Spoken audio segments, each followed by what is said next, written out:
Welcome to the Oh So Spurs podcast. I'm going to say trumpet, I'm spinning it. That was disappointing, wasn't it, Stu? To put it mildly, as we always fear, going into an international break for 2 weeks, and we go off a disappointing defeat where everyone's going to be moaning and groaning for the next 2 weeks. We just can't have Yeah. nice things. Well, why before international breaks do we have our particularly disappointing results? Like, why do we have to suffer for that's? Why do we have to get that extra 2 weeks of suffering? It just feels a really savage way of treating people, whoever's making these decisions upstairs. But also, Yeah. it's just typical that a game that probably should have finished 1-1, we end up losing 2-0, and now everyone's Mhm. just going to focus on the result. I mean, Yeah. I've seen, I'm sure, you've seen the same, but, not just in our WhatsApp groups, but everywhere else is, we were shit, we were, awful, and it really wasn't that bad. It's just the It, scoreline. it wasn't like, if you look at the performance on merit, you're like, okay, a draw, whatever's.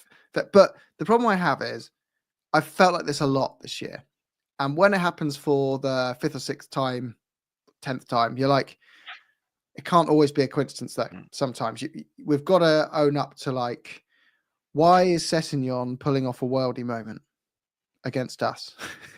But it's not the first time this has happened. Players who you think are dead and buried, they come up to Tottenham and they have these moments. But look, you are right. On the face value, the performance at first half was like, it's an away game against a decent side. We come in 0-0. That's solid. Then the first 30 minutes of the second half, we dominate. We have 8 shots to their 1 or something, and 70% possession. And you're thinking, great. Performance-wise, it's decent. And then bang, concede. And you think, it's okay.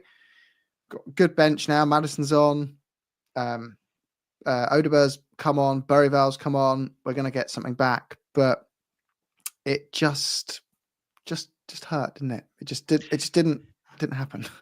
Yeah, and I get, the comment there that it's a results business, and it is. Yeah.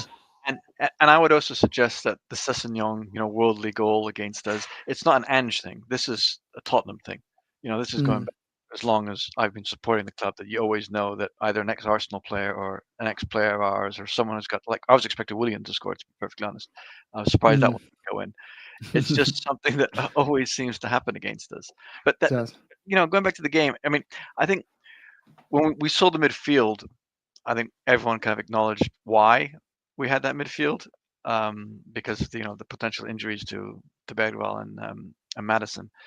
So we weren't expecting too much creativity, but getting in at half time at 0-0, I thought, okay, we're in. And I don't know about you, but I just felt like it was coming. You could just feel, it was chance after chance. Solanke with a couple of good headers. You just felt that it was us that was going to score first. It did. I think that's what hurt more. I was quietly confident of some kind of renaissance at that point. I thought, second half, we're dominating. This is great. We're going to come in for the goal. And it just swung the other way, which I think it's expectations is, well, expectations is everything in life, isn't it? It's like if you have a target at work of $1 million, even though you should have been given a $3 million target, and you do 2 million, everyone's delighted with you, but they don't fixate on the fact that you got the wrong target in the first place. Yeah. So it's expectations versus reality in all facets of life. And that definitely happened today, where it was like, I felt like I went in expecting a draw.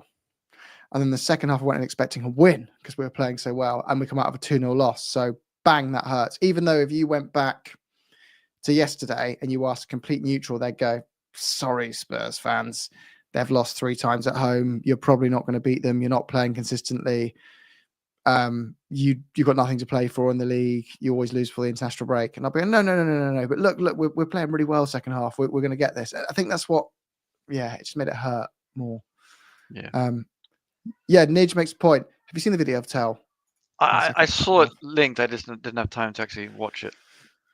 Yeah. It was And hey, Phil Cornwall, by the way. Hello, my friend. Just getting back to Nidge's question quickly. He basically went in there and said, we're in this together, because they were saying not good enough. And he said, we're in this together. Not good enough is such a football saying that really irks me, because it's not like there's no solution to it there. It's just like, I'm so upset at the situation.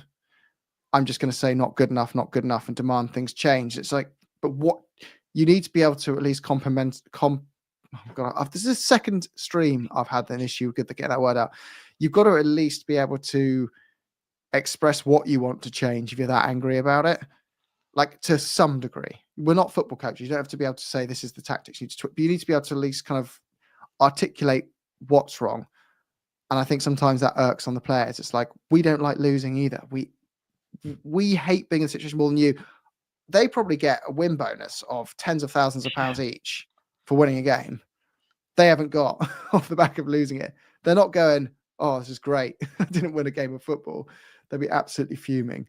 But also, I mean, no matter the criticism that we armchair fans give, these are not crap players with loser mentalities. To get where they are, they're winners. They are winners down to their core.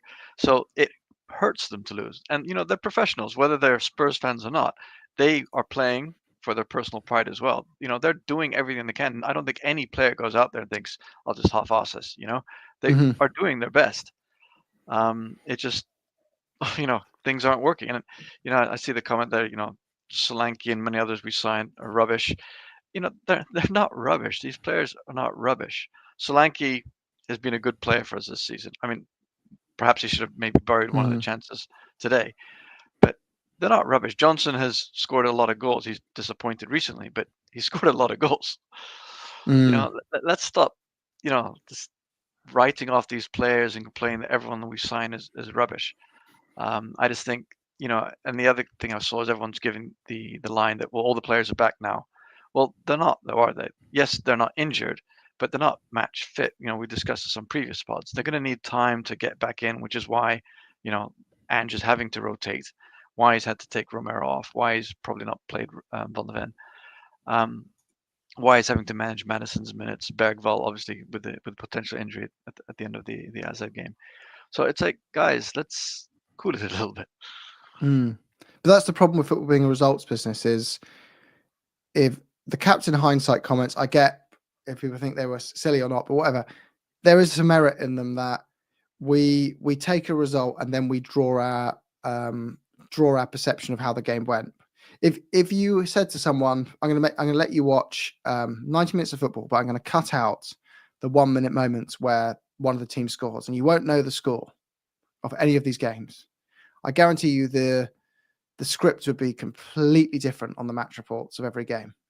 You'd have games where teams dominate and lose, and teams that don't dominate and win, and there'd just be completely skewed perceptions. We do use the hindsight thing as a massive barometer, and I get that, it's fair enough. Like, people say, well, it is a results business. It is a results business. You're right. You can't sit there with Spurs in 14th and be like, anyone who wants this guy gone is an idiot, or anyone who wants this guy gone is wrong and they're toxic or whatever, because we are 14th. You have to accept, like, that in a results business is not where Tottenham feel they should be. And I feel like we often think we should be in the top three, and we're not as big as we think we are, but we're not a club that should be knocking around in 14th either. No, we're probably a club that should be expecting to be in the top 8 of the Premier League every year as a kind of minimum, with the occasional season of challenging for trophies and being up higher.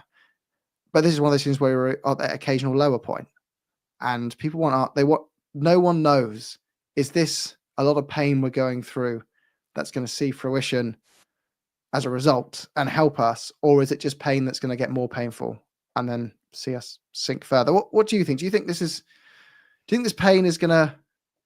I think it is painful for everybody involved. I think while I really like Ange and I understand why he came out with what he did at the press conference, I don't think it helps. But I do think that this is a growth process for the younger players in our squad.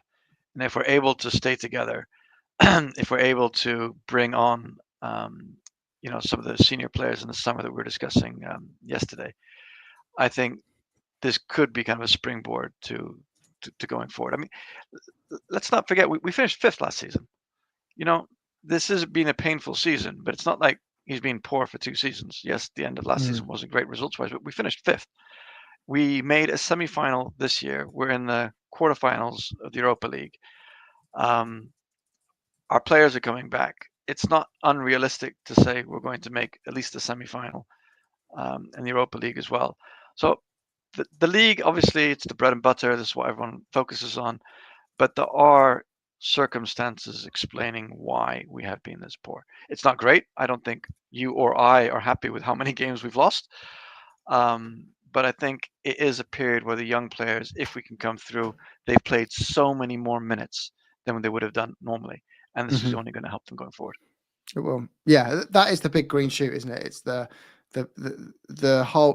Do you know what it feels a bit like? It's pre-Poch when I think Ange is far superior to Sherwood. By the way, I'm not in any he's not part of Sherwood, but Poch did walk into an amazing crop of young players, like absolutely sublime. And that was because other managers bit the bullet and went, you know what, Harry Kane, I'm going to recall him I'm going to knock him out on loan again. I'm going to play this guy. I'm going to play all these kids, and I'm going to see what happens. I'm going to grow them. And people back then we were a lot more trigger happy, and we said to that manager, I don't care, it's results. You haven't got results, go away. And then Poch walked in and went, oof, they're all hit their early 20s now. They're on this rapid trajectory. This is what a foundation to build this team off. But if someone else hadn't gone through that pain, I'm not convinced if you gave Poch the squad we had that Ange inherited, which had no Kane, an aging son, no one in that whole squad you would say you could build that team around, maybe apart from the son. And even then, he's old, right? I don't think we'd have personally, I don't think we've gone anywhere near the level we reached. So someone else went through that pain to give us that opportunity. Yeah. And it does feel like Andrew's going through so much that pain and just getting so much abuse for it. It makes it hard to swallow sometimes. People go, you're a defender of him, you're a drunken. Like, we're not. We don't think he's perfect. I don't think this guy can't cock up. But overall, we do feel he's setting us up more for the good than the bad. And he equally hurts with all this. Well, hurts more than us. His job depends on it. That's way more than us. And thank you, Sean. Oh, legend. Absolute legend. But, I think as well, like the first goal, it came from Odegaard making a mistake, tactical mistake. He was trying to out dribble 3 players instead of being smart, holding onto the ball, playing it back, etc. But I think this is part of the learning process. This is something they're going to learn from. And, I think we all saw literally a few days ago what a good player he can be. Mm-hmm. So, I think just let's bite the bullet, hang on, and be grateful that the board has changed their philosophy of being trigger happy and that we're actually believing in the fact it takes a long time to rebuild a squad and get on the right track. And it is, and just again, thank you, Sean, so much, mate. I do appreciate it. And thank you for tuning in. Hope the acting went well yesterday. Are you on stage today or are you just chilling, watching the game today? But the thing is, it's so topping Football Manager is you'll have the same person will say in football fandom, throw the league, all that matters is trophies. Go last 3 seasons ago, that same person will be saying, I don't care, we keep finishing in the top 4, I want to win trophies. Trophies are what matter. Then you'll have a situation from that same person where we are 14th, but more likely to win a trophy than we have in previous seasons, going, it's unacceptable that we're 14th in the league. It doesn't matter because you can't show consistency in the league. And then you've got people who will also say, yeah, but comparing a manager in a completely different football club, just say Iriola, who's, by the way, not won in 6 games, and saying, look what they're doing with their resources, look what they're doing with their team. You're going, okay, so they are in a different position in the league to us with a completely different set of players in a different football club in a different cycle. Like, it's not, you can't just go, Ange is therefore a worse manager than Iriola because he's below him, but equally you can't go, Ange is therefore a better manager than Kieran McKenna because he's above him.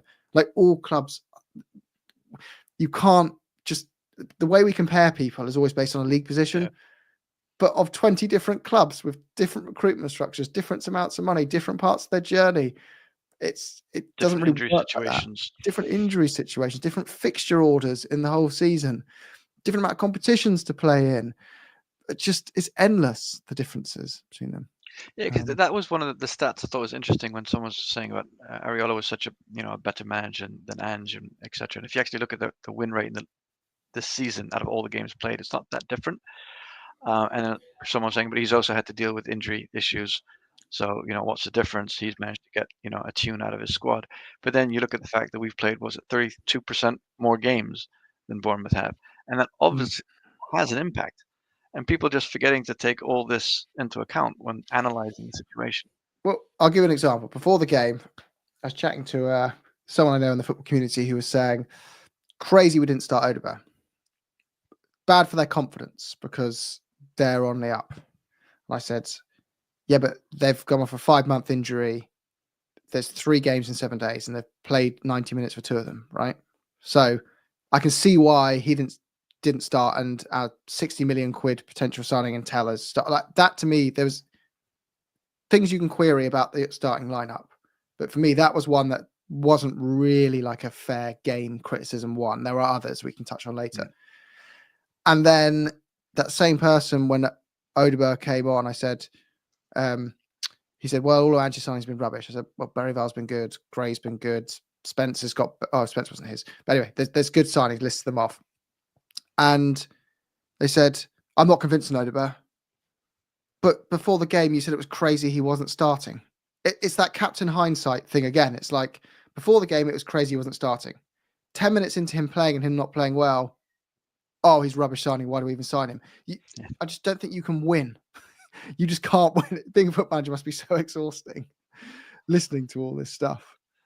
Yeah, because you've got, however many million fans we have around the world with differing opinions, all second guessing you. And, as you said, it's always easy to look with hindsight. And how many of these people have said he should do one thing and he's done something else and he was right? Mm-hmm. Forget the fact that they were wrong. No one goes back and goes, I just want to highlight where I was wrong last week. And I guarantee you, for the same people who are waxing lyrical about Odegaard after the AZ game, if I went back and searched Odegaard and Burnley as 2 keywords on Twitter, I could find a load of those same people saying, what the hell have we done signing this guy? What are we doing signing kids from Burnley? And you just can't win. You can't win. It doesn't mean, and again, this isn't some like valiant defense of Ange, like he's made errors and we're in that situation, and the manager has to be partly culpable for that.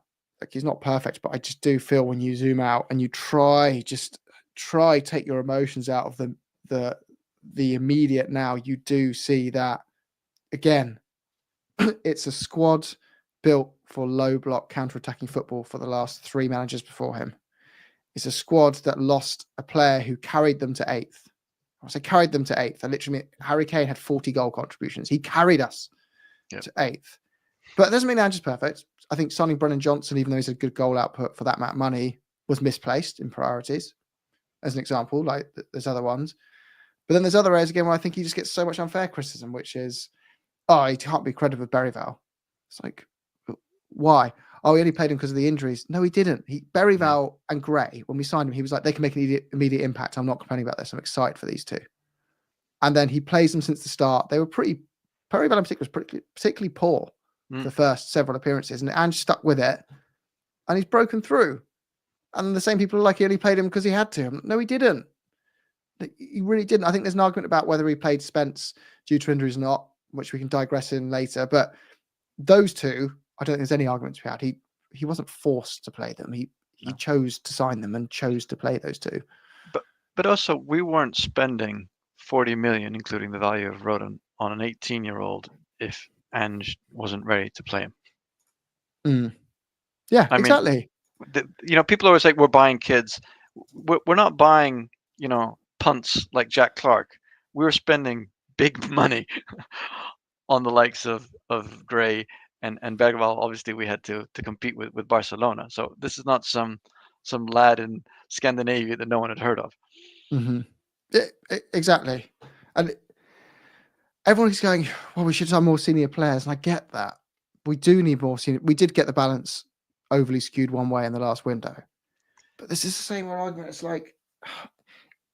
It's like saying we could have signed ready-made world-class players if we wanted to. We just chose to sign kids instead. But we can't. Our level is Dominic Solanke. And he's not a bad player. He's a good player. But he's not Yamal. You know what I mean? They're just not options for us. But I also think, people keep harping on about this. We should have bought the senior players, etc. But we had a squad issue.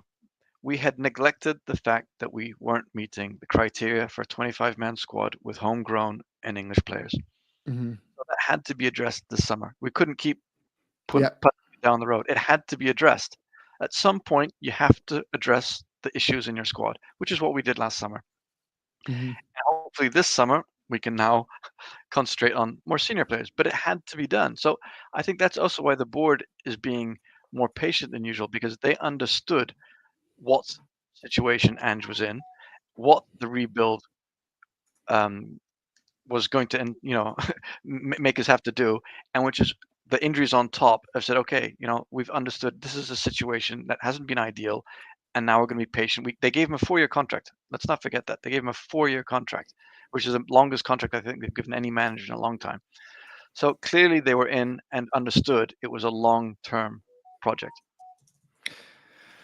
Yeah, I quite agree, and I think whether people like it or not, we can want a manager gone as much as we want, or want to keep a manager as much as we want. It's not within our control, and I think the board are committed to keeping him.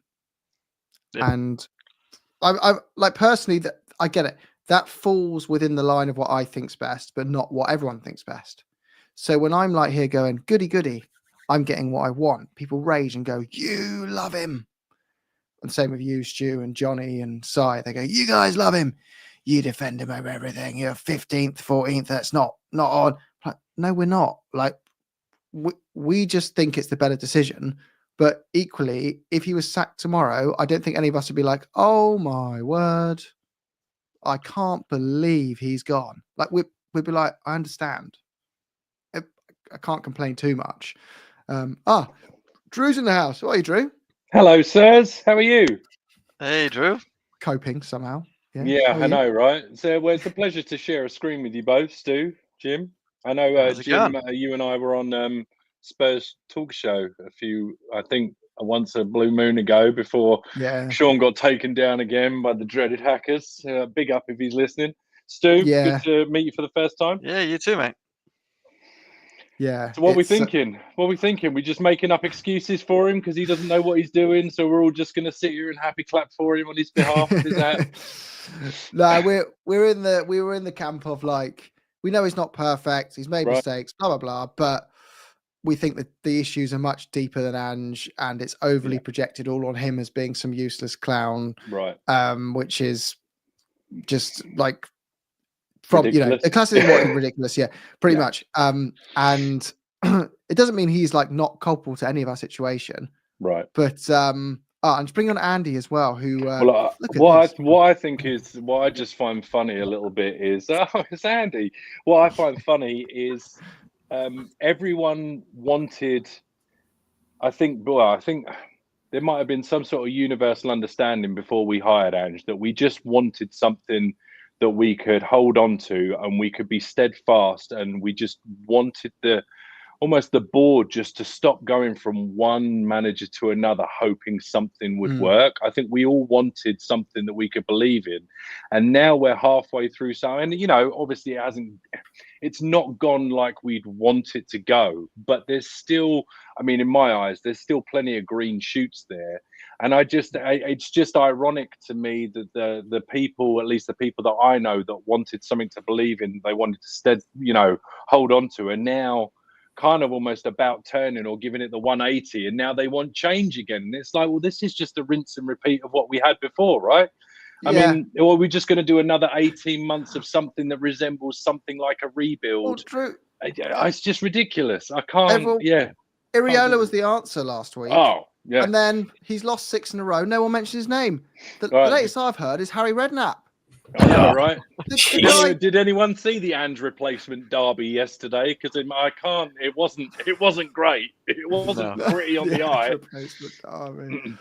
Oh, go on, Andy. How are you feeling, mate? Nice to meet you, brother. This is the first time we're actually properly meeting in a live format, but nice to meet you, mate. A lot of our members who listen to this were like, "Get Andy on, get Andy on, get Andy on." And I don't watch any other shows really apart from ours because I'm so exhausted from a full-time job and as it is. No excuses, mate. No excuses. Yeah. So I looked you up and was like, "Oh, he's a good guy. To get him on." Anyway, go on, Andy. Over to you. Yeah, obviously. Yeah, likewise. Inside Thank Spurs, you you for want to having plug me the on. channel and all that. Yeah. Yeah, it's It's all Andy good. from Inside Spurs, and you're very Yeah. welcome to join us for the journey. Yeah. Hey. Oh, that's terrible that you know it too well. It's terrible that you know it too well. I can promise you that. No, look, honestly, I've just actually come off a live, and I guess I get why people are upset. You're always upset after a loss. We all want to win every single game. We want to win 12-0, play the sexiest football in the world. It just doesn't exist in football.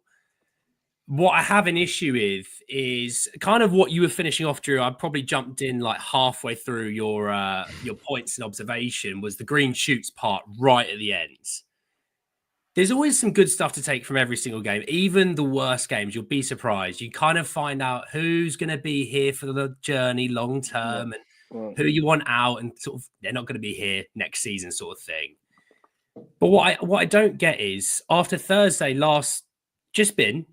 Ange was the best thing since sliced bread. We've won. We've overturned the 1-goal deficit. He genuinely could turn water into wine, and people go, "That's Jesus Christ." All right, and I get that. I get that maybe he's not everyone's cup of tea. I do get that. And anyone that doesn't, they want Ange out or Ange in. I'm not even telling anyone that they're right or wrong on that. Right. But what I don't get is, I just did a live and I said, but people that want Thomas Frank, we've been through that pragmatic approach twice, back to backs, 3 times actually, if you consider Nuno. We chased them all out.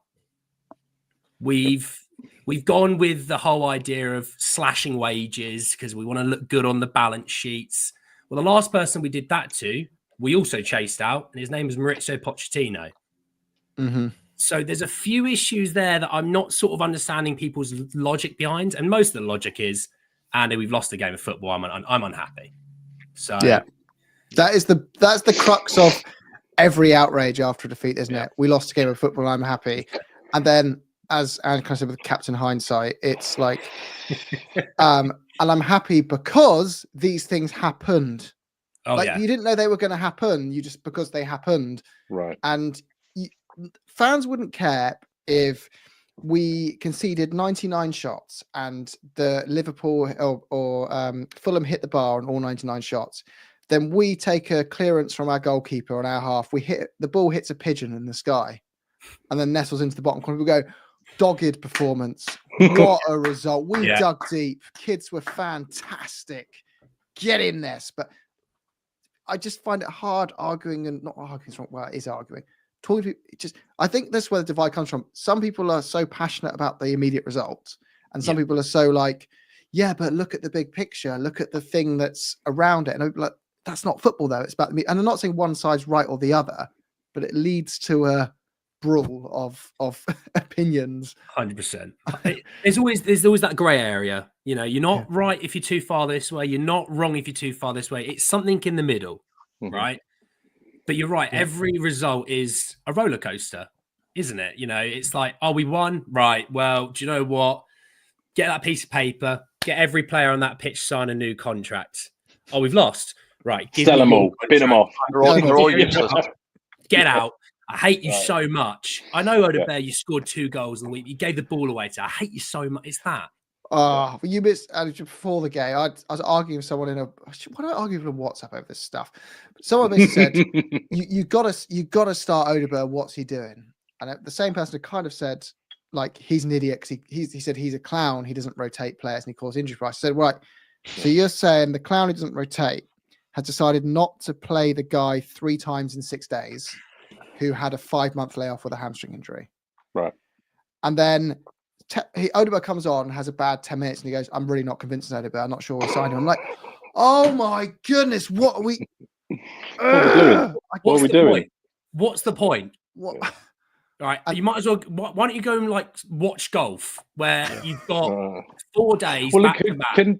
Can I ask you guys this? Because I live quite an isolated existence. Yeah, do other, I don't know if you know, do other supporters of other teams have such bipolar meltdowns after wins and losses like we do, or is it like a typically Spurs thing? Because I'm middle of America, so I kind of, as I say, I'm kind of out of You're the in a cocoon. bubble, as it were. Yeah, I'm in my own little space, and I can go off and do the dishes and peel some hard-boiled eggs after the immediate loss, which is what I just did. But like, what's the deal? Enlighten me. Ask Stu, because Stu, for context, right? He's lived in Holland, so he's got a Dutch team. Mm-hmm. He's married to an Italian lady and lived in Italy, so he's got an Italian team. Bellissimo. And he's from the UK, so he's obviously Spurs. Right. So Stu, do other teams behave like this? I think the Milan fans, especially the Curva, they can be quite demanding. Yeah. And they get to the stage where they can find themselves outside players' houses and demand explanations. Oh, I guess when you put it like that. So We're not that bad, we're not doing enough to, hate our own Exactly. players. Apparently, Right. yeah. We're mild.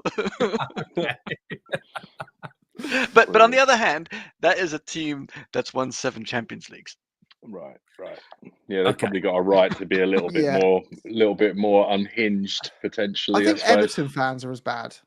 Yeah, they seem like we're doing a special episode on like how football's like basically how like Spurs have changed since the 90s, but also how we compare to Villa, Everton, and Newcastle through that period, because like, and it's in the works, but like because I feel like at that time we were all similar in the mixer, and we've all changed a lot. right. And I could get Newcastle and Villa fans on so easy. They love football. Because they're happy.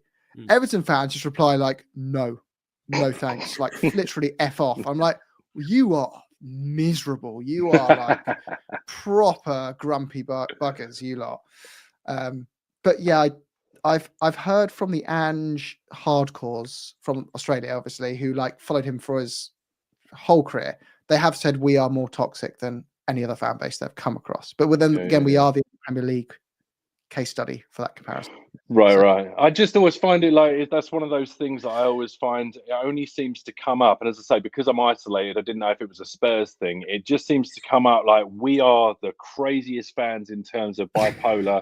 We have this leadership group that I never seem to hear other teams have leadership groups. Things like, just things like that come up, quirky little Spursisms that just don't seem to appear on the radar. Like I'm not aware of any other team that has had to apologize publicly to their fans so many times, or like, Sonny comes out afterwards and says, we'll do better next time. I don't see, anybody from them lot up the road doing that on a regular basis. I don't see anybody from them lot down the river doing that. And I just, is it Spurs or is it a thing? Well, Arsenal have the worst, and I generally rivalries. I think they have the worst fan base. In terms of the one I'd least want to be in, but different weird. AFTV is amazing to watch after they lose. Right. That's I think it's just become satire now, isn't it? Yeah. But the thing is, like with Twitter, it's really come down to Twitter. Like if you step out of Twitter and have a conversation with any Arsenal, Chelsea, Man United fan, you're gonna, like I was saying today, you're gonna get Chelsea fans who they didn't play well. They'll go, stinker. One of those days at the office, like international break. We've got you afterwards. I'm looking forward to that. Then you'll get some that will call Maresca the worst manager in the world. Reece James is the worst right back they've ever seen. They hate Cole Palmer because they didn't play today. So I think every club has those traits. Yeah, because on Twitter you don't need an age verification to create an account as well. No. And often you're having this deep-rooted argument. And I'm like, wait a second.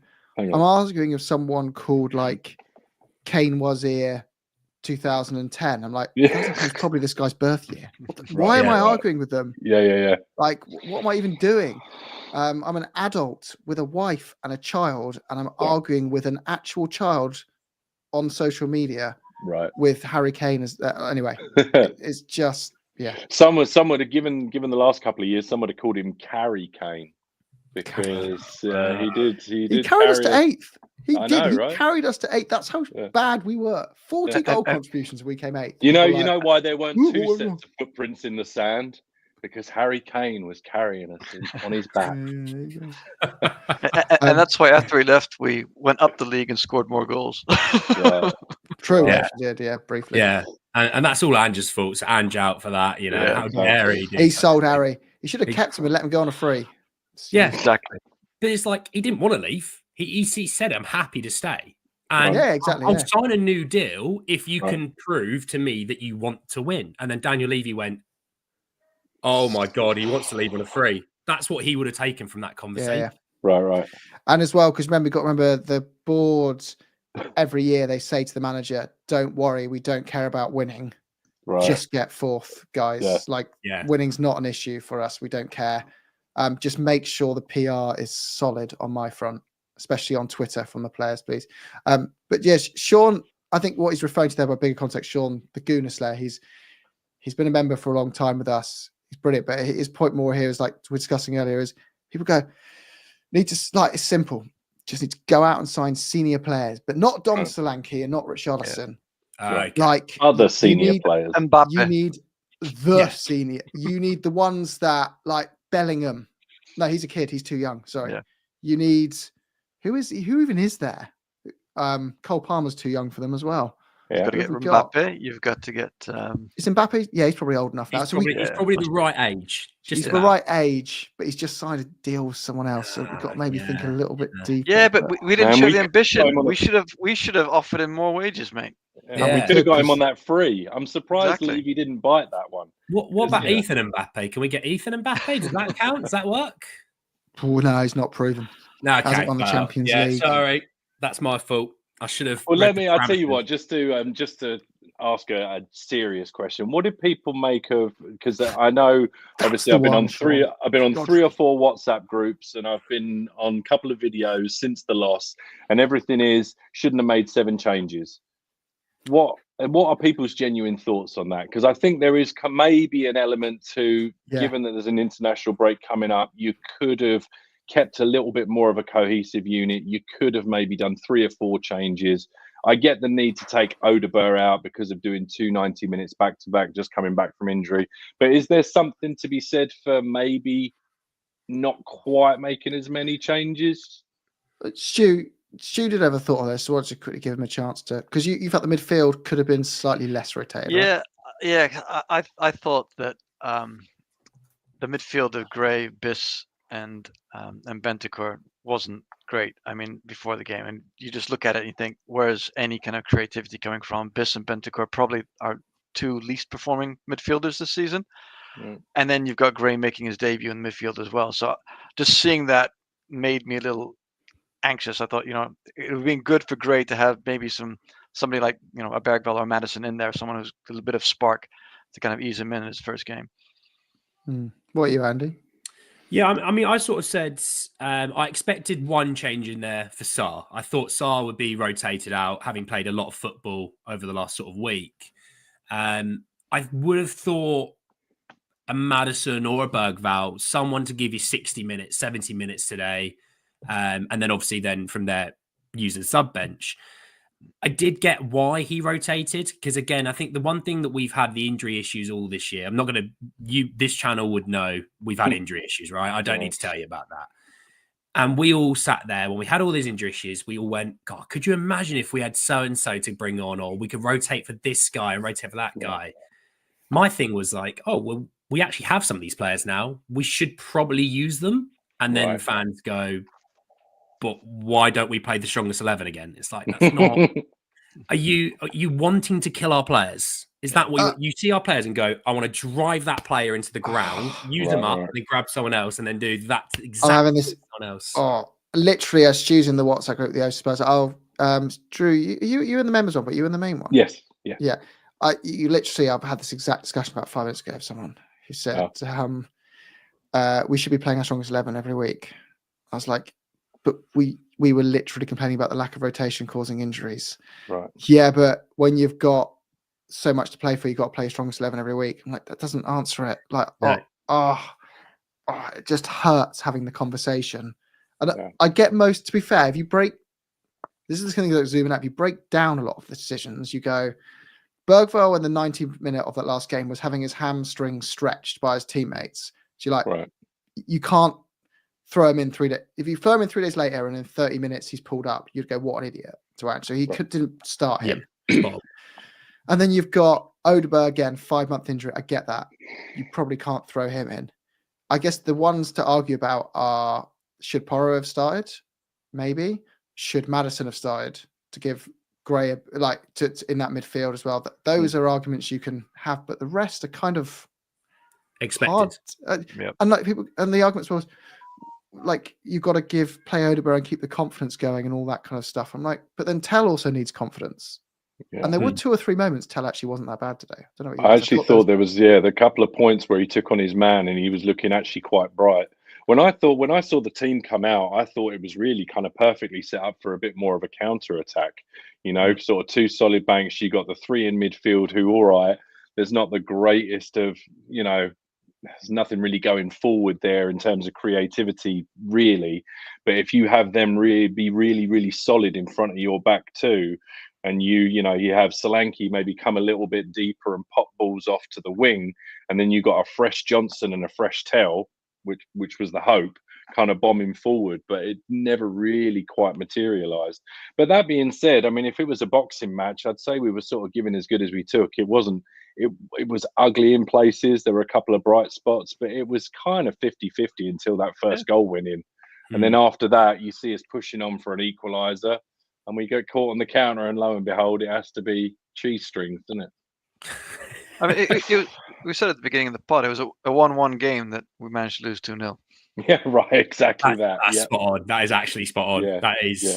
Nail on the head. But I think it's like, you know, we think can I get you guys to give me your opinions on the Bergvall penalty shout? Penalty, yes or no? I've seen him given. Yeah. I saw it. I've not seen it back in regular speed. I've seen the replay a couple of times and it looked like he's taken away. But then I've seen people say, well, they said that he just put himself in front of him to get kicked. So I don't know. I've seen him given. I think most of the season it would have been given, but I think today the ref wasn't giving pretty much anything. Right. I think, you know, that push by Spence at the beginning of the season, I think that would have been given as a penalty as well. That on Roque Jimenez. Yeah. I mean, he made a meal of it, but it was 2 hands in the back of him. Oh yeah, the thing is, you know, if you feel both hands on the back, you're like, right, I'm going to sell this beautifully. Yeah. I'm going to do everything I can. It's like 8.5, 8.5. 100%. The Germans even gave him 9. 100%. 100%. I would have given it the big, you know, gymnastics routine, hands up to start, and then I'm going to jump. You know, but and then you get up and it's all what? Oh yeah. I did think that I thought the Bergvall one was a penalty, and that isn't at the game of fine margins. That was at 1-0. If we got that given and we scored that, game's on. It's 1-0. Yep. And like you said, Stu, it's like we found a way to take a 1-0 draw and flip it on our head, because that's ironically what we do for some reason.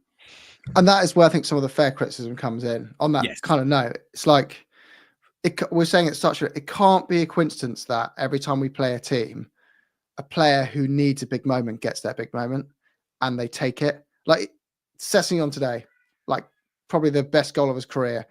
Last week against Bournemouth, that cross for their second goal was like world class. And you're like, this can't be coincidental though. We are doing something wrong somewhere. And I'm not saying it means like everyone has to use the sack engine. He's a disaster because that happens. Hello, Mini Drew. Hello, how you doing? I thought I was Mini Drew. Hang on. You're heir to the throne. Yeah. And just big up to Sean again. Thank you so much, mate. Thank you, Sean. Sean, he might just drop on at some point if you can, Sean. He's behind stage acting as an actor for the Lion King in the theatre. And he comes on in the makeup. In face paint, yeah. Awesome. We never know what color face paint he's going to have on. Right, I'm gonna need like a hotline link to see that video when he does appear, because I'm gonna want to see that. That sounds. He does. I'll send him the stream link. So if he is free, he will jump on. He'll give us his little cameo. It's quite funny. But anyway, sorry guys, I kind of interrupted you, having run to the loo because I watched the game at the pub, had 4 pints of cider in 2 hours, and nature calls. Once you break that seal as well, you're off. It's gone. Yeah. Okay. Well, as I'm getting older, the seals breaks, but then the output is slower. Wait till you get to my age. Brilliant. I'm holding on to a number that starts with a 2. It's not long until that turns into a 3. So that I know how you feel. The seal's starting to get worse, but it's still pretty strong. I can't lie. You know, I'm 45 and you can all shut your mouths. This year, my number starts with a 5. Oh, there you go. The big 5-0. That's a great story because this Bale shirt's obviously from a long time ago. I had someone who, this is a great story. I never wanted Jota, the guy that played at Celtic, went off to Saudi. I never wanted him, right? And I didn't think he was ever going to be very good. Whoa. Legend. Here he is. Hi, guys. How are you, Sean? It's like the I'm good. Unfortunately, the green didn't work today. Look at that. No, you wore our third kit, didn't you? I know. It's actually, to be honest, I didn't mention it because the last time I did was the Bournemouth game. And it was a disaster. So I was like, oh no, I'm keeping quiet about it this time. So which character are you today? Timon. Yes. My son's gotten very into Lion King as he's hit 4. It's like suddenly he's like, this is great. My son is next to me here in the dressing room. Come here, Daniel. Is it Timon or Timon? I thought it was Timon. Yeah, I'm in Germany, so we have weird ways of pronouncing everything. Hey. Hello. Hi. It's Mini Sean. How you doing, mate? Good to see you. Good. Yeah. He was watching in the dressing room. He was giving me running he gets commentary. Backstage access. Yeah. Is he a Spurs fan, your boy? Totally. Who's your favourite player, Daniel? Harry Kane. It's a solid shout. Yeah. Solid shout. Yeah. Solid shout. Can't go wrong with it. You can't wear the Red Barn shirt. They can only wear their away one. Yeah. or the one that's turning from red to white. Yeah, I guess so. It's half and half. Yeah. Wear an England shirt. That's fine. Yeah, they're trying to get into back to Spurs for everything. Yeah, no, it was actually funny because he was born here, and I didn't know And when eventually it came to kind of like register him for a passport, I just went and was like, okay, well, he's born here. I'll get a German passport for him. Went to the office and they were like, no, sorry, he's not German. You're not German. He's not German. And I was in the office. I was like, mark the name. When he scores against you lot in the final, you're going to be crying about it. Can Kane speak German yet, Sean? Do you know? Yeah, a little bit. A little bit, like I mean, probably like GCSE level 2 or something. Ah, so Sprechen Sie Deutsch. Yes, that's the one. Yeah, ein Bier hätte ich gern. So that one. He can say that he likes going swimming or something like that. No doubt. Yeah. Pass me the ball. Yes. Andy, I see you got a Bale shirt behind you there. Is he your all-time favourite, is he?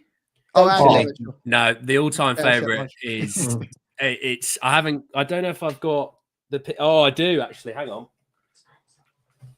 The all-time favorite, it's a little bit dirty, is a Robbie Keane. Good man. Great picture. So Robbie was my favorite. The celebration was, everything. But this is one of the older shirts. It's even got like the numbers actually starting to whittle away and everything. But literally I remember someone commented going, oh, you don't even sport Tottenham. I'm like, why do you think I've got that shirt? Don't you think I'd have Bale 10 if I was a glory hunter? I'm like, that shirt, right, that one. I mean, this one, ironically, it's the Orasma. So actually he was quite good at that time. But like Bale 3, for a long time, he wasn't a very good player. No. Jonas, wasn't he? Oh, yeah. Oh, just watching him at left back, it was just like, okay, this guy's not very good. He's getting sold. And then he'd had a few good seasons. What was the story you're going to tell us anyway? Oh, so yeah, this guy comes in and he's like, it was a Jota video. And I said, I don't want Jota. I don't think he's very good, blah, blah, blah. And this is when he's at Saudi now. So he's moved from Celtic, he's at Saudi. And someone's going in and going, he's good enough to play for Spurs. And I said, well, he plays Son's position. Son, 27 goal contributions. I think he's going to struggle to get any minutes. And for the next 15 minutes, he just kept commenting and attacking, going, you don't know football, you don't support Tottenham, you don't do this, you don't do that. And ever since that day, that was a long time ago, people still to this day comment going, do you remember that guy that said, Jota's so good at football? And I had to go and I'm like, right. So you see this, right? See this? See how frayed it looks? And then I'm like, oh, and also, do you see this one? And this one's a long sleeve of the same one, And I'm like, oh, do you want me to get my Tottenham top trumps out that are, 25 years old and things like that? I'm like, dude, I'm older than you supporting Spurs in that age as well. Shut up. Mate. I've got some. I keep under my sofa here in the office, like all my favourite moments of Tottenham from when in the Redknapp era. That was when we beat Arsenal with the Kabul header. Oh, I've yes. got That was a it's all glorious white game. now one when we won the trophy. A bit of a controversial headline, but yeah, I've got all the classics in here. There's a Bale one. I've got a birthday card from Bale in there as well. Well, I was saying I should have been in Chelsea 2-1. Dubai today, but obviously I've had to come to UK due to family circumstances. But I should have met Steve Perryman today. Still, He was doing a Q&A at the supporters club in Dubai before the game, and he's actually the rest of the lads. They got him to sign a shirt for me, so I can't wait to get that framed and put up behind me when I get home. Just move all the plates out from right behind you and just. This is my mum and dad's house. So. Okay, all right, fair enough. We'll leave them out of it. No, Drew, that kit. I was looking as you were talking to Drew. That kit. I've got some PTSD of this kit. It's one that grew on me over time, though. I hated it at first. It was like it was the grey. Do you remember the grey and black one that we had? Yes. Hated that to start, and then by the end of the season, I was like, okay, I don't hate this as much. I think it was one of those that looked better worn than it did. Like the away kit today. Hated it at the start. Probably hate it a little bit because Spurs aren't very good at the moment, but I actually think it looks quite nice worn. There's some kits that do look fantastic on, but the old ones I always find look terrible on me. They're the old. Actually, no, I used to like the new ones because they were tight fitting when I was younger, and now I put the new ones on. I think they're absolutely terrible on me because it just exemplifies they all look everything good you don't want it for to exemplify. players. Yeah. There's a reason this one's on a hanger and it doesn't get put on ever again. All right. Yeah. It's a schmedium if I put it on. Very good. Do we think though, guys, there is, because there's a lot of talk now. I think there has been a sea change after this defeat. Though I'm looking in like our WhatsApp group's pretty like level-headed, but I'd say 80% want the manager gone now. I'm not saying I'm in that camp. I still think see it out for 6 months next season and let's see how things go. I think the strange thing, Jim, is that as soon as the whistle blew on Thursday night and we got through, everyone was like, "Oh, I don't care about the league. Sack off the league. Just so long as we get through to the next round, like Europa all the way. That's all I care about." Those same people, not all of them, but I'm now in the same WhatsApp group. We lose. I mean, I feel like, unfortunately, to Fulham, could have gone either way, as we've just said. You know, snatch a loss from the jaws of a draw. And everyone's going balmy and saying Ange out again. But you were just saying the other day you're quite happy to sack off the league. So we like, which one is it? You know, it's sack off the league. No, don't rotate that much. And it's like kind of that conflicting. It proves his point from the week in the presser, Mr. Hindsight, doesn't it? Like kind of. He said you're not going to make everyone happy, and isn't it typical after a game to say all these things? No one has the same energy beforehand, you know. Mm-hmm. Can you imagine that if he played Van der Ven and Romero, one of them picked up, or both of them picked up an injury, but we won 1-0? Yeah. And they're out for the rest of the season. It would be, what would be the point? People would say, "Oh, I would have taken a draw or a loss there if we kept them fit." They would have hands down. Yeah, 100%. I did the preview for the AZ game earlier in the week, and I said, I'm not sure if Romero and Van der Ven can both play. But hypothetically, if they can both play and they both start, if we get through but one gets injured, are we all in agreement? No complaining. Mm-hmm. And people are like, yeah, we agree. And I'm like, okay, fine. Right. I know where the sort of boundary is now to what you can tolerate if there is an injury, and it's cup success. So again, it's like I said, everyone thought Ange was the second coming of Jesus on Thursday night, and now he is Judas. Yeah. Yeah, we're coming up to Easter. I thought throw some Easter puns in there. There you go. Yeah, good. You know. That's right. I'm playing Jesus Christ Superstar next week, actually.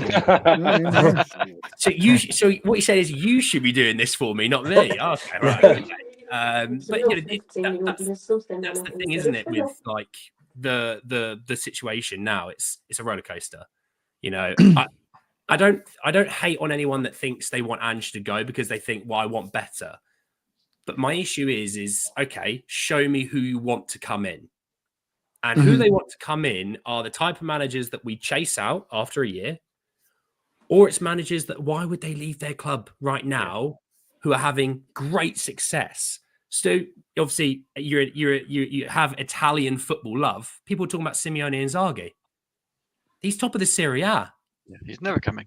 Yeah, I find that stuff just crazy. Like a lot of this comes from us just thinking we're not a club that should be 14th. We said that earlier. Like we're not a club that should be that low, but we are not a club that players go, oh yeah, like screw AC Milan, Inter Milan, Juventus, Bayern Munich, Chelsea, Man United, Liverpool, even Arsenal. Like they're not like, screw those guys. I want Tottenham. Like we are the tier below, and it sucks because we're in this weird realm of picking up the players those guys don't want, but being able to buy more than all the mid-table lot between us and them. And we have the ability to not be that. That's as well. It's not like we're like locked into the tier below. The ability to be a tier above with those bigger boys it's completely on the table. I mean, people told me, why didn't we sign Elisa in the summer? I'm like, okay, right. One, have you seen his wage per week? And two, it's Bayern Munich. Yeah. Where are you going? Where are you going? You know, but it's like everyone was still convinced we could have signed Bastoni from Inter if we just paid the money. Yeah, it's a local guy playing for his team who is going to win the title. It's playing in the Champions League, probably living near his mum because he's Italian. And do you remember that? Why would he move to London to play for us? And that season, Stu, we had when we were having this argument, people and they were like, sign him, blah blah. We're like, how many Italian players do you reckon were in the Premier League at the point we were linked with those players in that Conte season? There was one player in the Premier League, in the entire Premier League, one Italian player. And that is because culturally as well, Italian players are bloody difficult to get to leave their home country. Yeah. They are very family orientated, stereotypically, not all. But like, in what world do we think we can just go pick out one of their superstars playing for the national team and just be like, come to Tottenham Hotspur, and come play? It's baffling, I think, how some people have Tonali is obviously the great one, isn't it? Because, Italy international, did not want to leave Milan. No. You could tell he didn't want to leave Milan. I don't think Milan truly wanted to let him go, but Milan also looked at an offer of 70 million and went, they needed the money. I've got a million reasons why I think we'll sell him. Yeah. And that's why there's still talks every single day about Tonali going back to Italy. Right. Yep. I'm sorry, Jim, if I can just Greenlight Studios, big up, mate. I should have. That was a bit hyperbolic of me. I didn't mean everyone. There's some WhatsApp groups that I'm in, and there are a lot of people melting down, which I don't understand. So yeah, everyone was too broad of a term. So apologies. We'll refer at Greenlight to a couple of groups Drew and I are in together, where there's a few opinionated conversations between us and them, and we're both culpable to making that opinionated on both sides. Yeah. I almost hovered on the leave chat today because there's just a couple of people that literally, legitimately, I mean, they said in the group, and I'm not going to mention names, but they said they would actively want us to lose the next 2 or 3 games so that Ange could be fired, and then that would be considered a win in their eyes. And I can't. It makes my eye twitch how bad a take that is. Like that doesn't. Yeah, I'm with you. That's just somebody. That's just somebody trying to get 10 minutes of something in a chat just to be hyperbolic, and I can't get with it. Like there are people that say stupid things, and then there are those people which I don't even consider to be fans, really. Or if they are fans, they're a fan in a different world than I occupy. So, and I'm going to leave that chat, Drew, but I don't want to leave when we've lost because it looks like you're like, yeah, right, you know what I mean? Right. I want to leave when we're on and up. And Go out on a high. Thank you, everyone. Mic drop. I'm not saying I'm right or wrong. I just don't have time for this. Because otherwise you're kind of like, it's just a bit of a weak thing to do. It's only a WhatsApp group. Why do I even care? I know, Jim. I'm a married man with a child and a full-time job and a freaking mortgage. Why do I care what some guy I've never met? I don't even know where these people live. I don't even know their real name. Same boat, Jim. I get it. Anyway. Yeah. Tell looked good today in points, guy. He got a lot of stick on social media. I didn't think he was great, but I definitely think he had a good 2 or 3 flashes. But the classic thing started again of he's useless. What a bad signing. Shouldn't have signed a kid. Yeah. So, Rinse and anyway, repeat. but maybe I think when he moved on to the right, I think there were like 2 balls that got fizzed past, and I think at that point, if Johnson or Odegaard were on, they would have got on the end of them. Mhm. He wasn't quite used to that position at that time. That That's right fair. winger. Yeah. Yeah. But then I feel like I get and I agree. So I think like Odegaard's more settled. He's being a better player, etc., etc. But Tell started to grow into the game, started to look pretty good. And that only comes from a 19-year-old playing lots of minutes.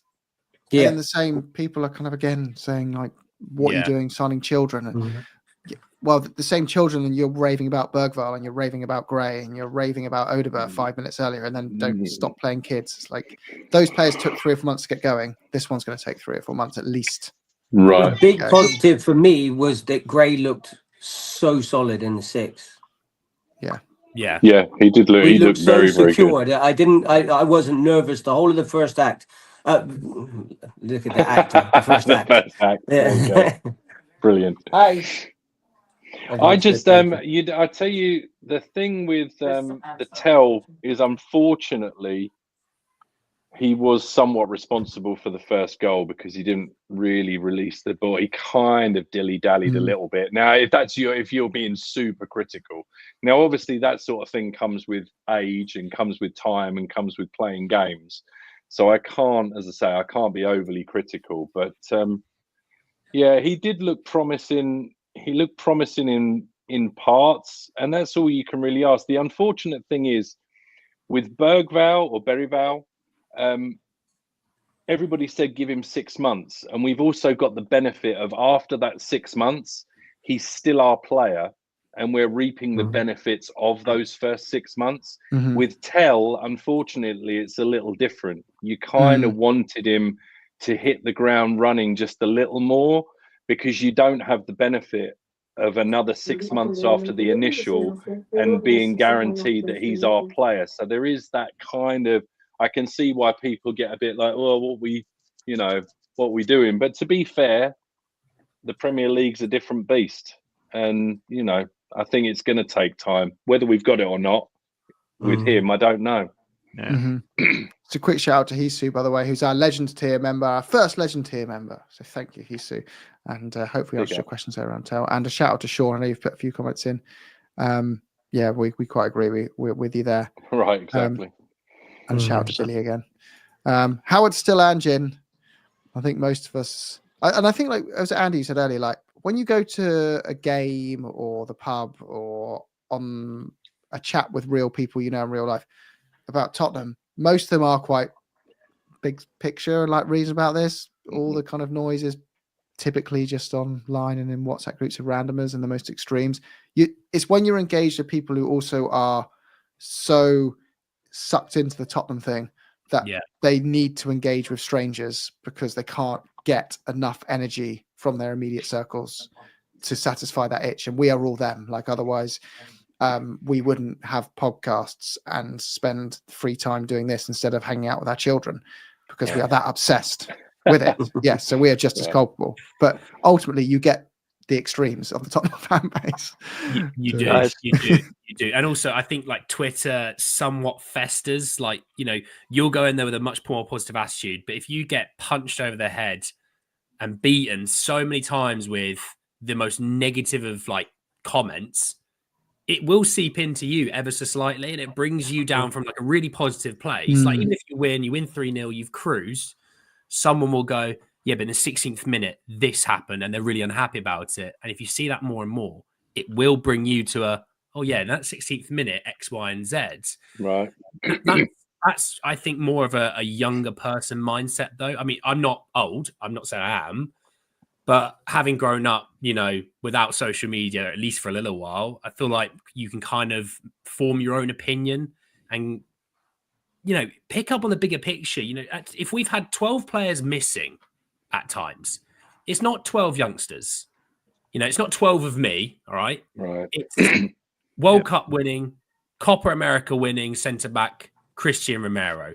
It's your Italy international goalkeeper Vicario. It's so many massive players that when we seem to get compared to the Arsenals and the Cities and the Liverpools, and I'm like, okay, factor in all that we have had our issues with, drop it at their front door, and if they give you the exact same than they're giving you right now, fair play, they're the greatest managers in the world. But they're not going to, because that's not football. It's not realistic. We play football manager. We've played champ manager. If I've got 6 players missing from football manager, I'm absolutely crapping myself. And just doing it with double. And like, these are real life situations. So that's why I said to you, Jim, I was like, I don't go on Twitter very much. I'm like, get me away from this cesspit of misery. Well, all of them, like even there's Blue another Sky reason. tried, got There's freaking another hounded reason to out. avoid it, guys. Yeah. Go on. Newcastle scored. Oh, yeah, gosh. 1-0.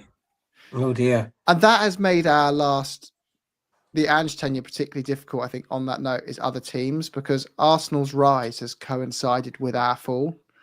And I think that makes, when Spurs draw and Arsenal win, or Spurs lose and Arsenal win, everyone takes it so much worse. Yeah. And that has 100%. happened a lot lately. And that has made it more painful. If Arsenal were having a mediocrity type period like they were just before Arteta's 3rd season, I think people would maybe take it a little bit easier. Similar to Newcastle. But I do need to jump, guys. But thank you so much Me too. for joining, Andy. Good night, Yeah. guys. Drew, Thank you so Stu, much. Sean. Thanks very Good to much. see you, Jim. Sean. Really Nice to meet you, appreciate Andy it. and Drew. Bye. Yep, nice to meet Up you, the Andy. Spurs, Nice guys. to meet Sean. And, nice to meet you, Stu. Yeah, We'll have to cheers, do this guys. again. Big up. And yeah, Andy and Drew, we'll get you on for our proper pod, the pre-recorded one with Stu and Johnny and Si and Deej. We've often got squad game, as we call it, Stu, don't we? We've often got spaces. Right. So yeah, Awesome. cool. Up Just the drop us Spurs, the link. guys. All right. Thanks, guys. Yeah, we'll Take do. care. Cheers, boys. Thanks, Enjoy guys. afternoons, evenings. Bye-bye. Bye, mate.